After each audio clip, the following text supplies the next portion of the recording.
दूसरी बेटी के जन्म की खुशी मनाई जा रही थी। उसी घर में सिर्फ 16 दिन का बाद मातम जैसा माहौल छा गया। बहू अचानक मायके चली गई। कुछ ही दिनों बाद पति के घर अदालत का नोटिस पहुंचा।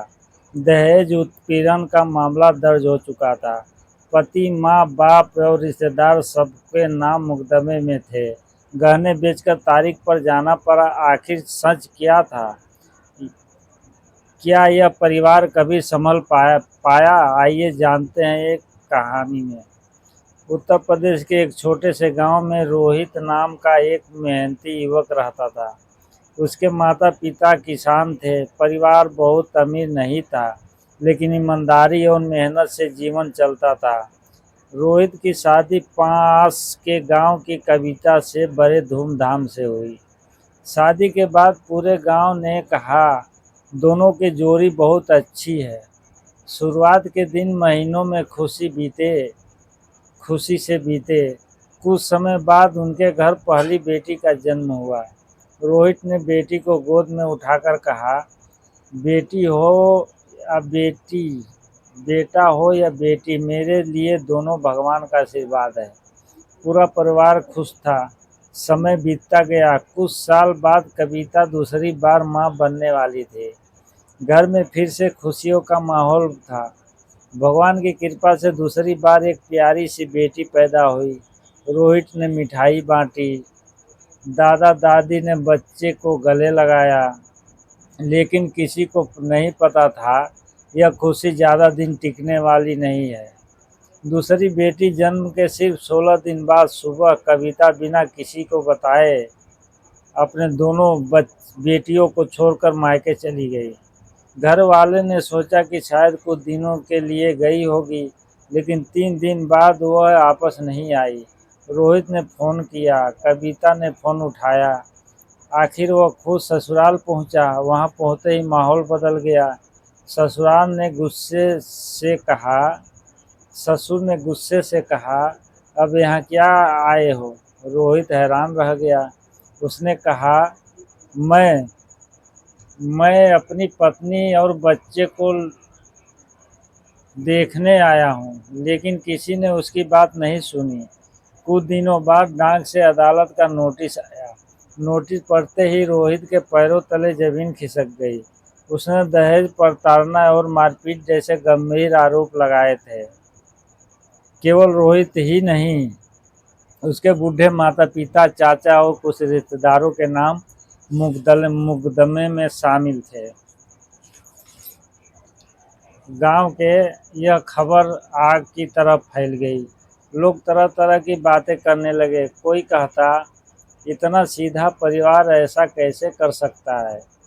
तो कोई बिना सच्चाई जाने उन्हें दोष देने लगा। पहली तारीख आई। रोहित ने वकील किया। घर में पैसे नहीं थे। मजबूरी में पत्नी को शादी में दिए गए कुछ गहने बेचने पड़े, ताकि वकील की फीस और आने जाने का खर्च निकल सके।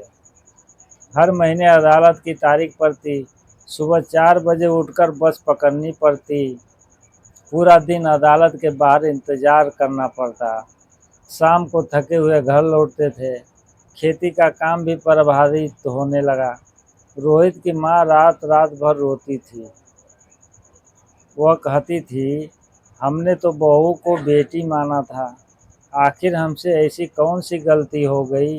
रोहित उन्हें समझाता, अम्मा, सच एक दिन ज़रूर सामने आएगा। लेकिन अंदर ही अंदर वह टूट चुका था। इसके बावजूद उसने कभी अपनी बेटियों से रिश्ता नहीं तोड़ा। वह त्योहारों पर कपड़े और ज़रूरत का सामान भेजता रहा। कई बार पत्नी और बच्चों को वापस लाने की कोशिश भी की, लेकिन हर बार बातचीत अधूरी रही।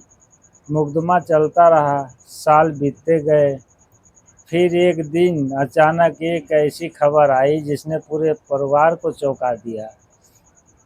पिछले कई महीनों से मुकदमा की तारीख चल रही थी। हर तारीख पर रोहित अपने बूढ़े माता पिता के साथ अदालत जाता था।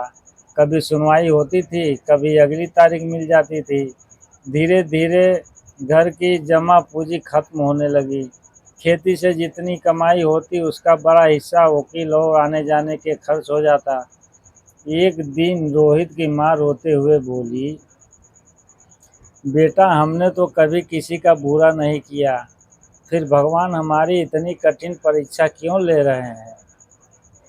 रोहित ने माँ का हाथ पकड़कर कहा, अम्मा भगवान देर करता है लेकिन अन्याय नहीं होने देता। उधर कविता भी मायके में खुश नहीं थी। उसने सोचा कि समय के साथ सब ठीक हो जाएगा, लेकिन मुकदमे ने दोनों परिवारों के बीच इतनी दूरी पैदा कर दी कि कोई भी आगे बढ़कर बात करने को तैयार नहीं था। सबसे ज़्यादा परेशानी दोनों छोटी बच्चियों को हो रही थी। वे बार बार अपनी माँ से पूछती, पापा हमारे पास कब आएंगे। यह सवाल सुनकर कविता की आंखों से आंसू बह निकले। एक दिन गांव सम्मानित लोगों को परिवारों को बैठाकर समझाने का फैसला किया। पंचायत में घंटों बातचीत हुई। दोनों पक्षों ने अपनी अपनी बातें रखी। बुजुर्ग ने कहा, झगड़े में सबसे ज़्यादा नुकसान बच्चे का होता है। अगर बातचीत से रास्ता निकल सकता है तो कोशिश करनी चाहिए। कई बैठके के बाद रोहित और कविता पहली बार शांत मन से सामने सामने बैठे। रोहित ने कहा, मैंने हमेशा चाहा कि हमारा घर बसा रहे। कविता भी भावुक हो गई। उसने कहा, जो हो गया उसे बदलना नहीं जा सकता। जो हो गया उसे बदला नहीं जा सकता, लेकिन अगर नई शुरुआत हो सके तो बच्चे का भविष्य बेहतर होगा। धीरे धीरे दोनों ने साथ रहने का निर्णय लिया। कुछ समय बाद कविता फिर अपने ससुराल लौट आई। पूरा गांव यह देखकर खुश हुआ कि परिवार दोबारा एक हो रहा है। रोहित के माता पिता ने बहू का स्वागत किया। उन्होंने कहा, बेटी पुराने गिले शिकवे भूल जाओ, अब मिलकर बच्चों का भविष्य बनाना है। समय बीतने लगा। घर में फिर से हंसी लौट आई। कुछ महीनों बाद भगवान ने उसे एक बेटे का आशीर्वाद दिया। दोनों बेटियां भी छोटे भाई को देखकर बहुत खुश थी। रोहित ने बेटे को गोद में उठाकर कहा, मेरे लिए मेरे दोनों बेटियां और बेटा तीनों बराबर हैं, लेकिन एक बात अभी भी बाकी थी। पुराना मुकदमा अभी अदालत में चल रहा था। हर तारीख पर दोनों को फिर अदालत जाना पड़ता था। रोहित मन ही मन सोचता, काश शुरुआत में ही बातचीत से समाधान निकल गया होता तो अदालतों का चक्कर लगाने नहीं पड़ते। एक दिन अदालत से लौटे समय कविता बोली, हम दोनों में बहुत कुछ खोया है।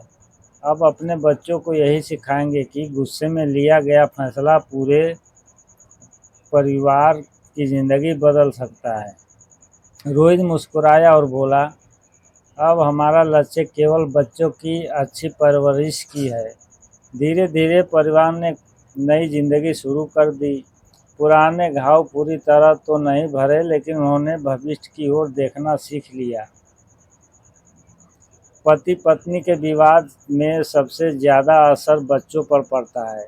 गंभीर आरोप या कानूनी कदम उठाने से पहले बातचीत और समझौते की कोशिश करना कई बार बेहतर रास्ता हो सकता है। हर मामले की सच्चाई अलग होती है, इसलिए बिना पूरी जानकारी के किसी पक्ष को दोषी नहीं मानना चाहिए। परिवार में संवाद, सम्मान और धैर्य कई बड़ी समस्याओं का समाधान बन सकते हैं। एक कहानी में क्या ऐसा होना चाहिए कि लड़की पैदा हुई, 18 दिन के बाद में वो छोड़ के मैके चली गई। अब फिर पति से बोली लड़के लेके आओ, तो छोटी बच्ची 18 दिन का लेके गया, वो ले ली। उसके बाद में मुकदमा कर दी वो। अब फिर ससुराल जाता था तो ससुर हड़काता था, भगाता था, क्या करने आए हो। उसके बाद में फिर जाने लगा, जाते जाते रहने लगा। अब फिर एक बच्चा हो गया, लड़का हो गया। बताओ, मुकदमा चलता है, बच्चा हो गया।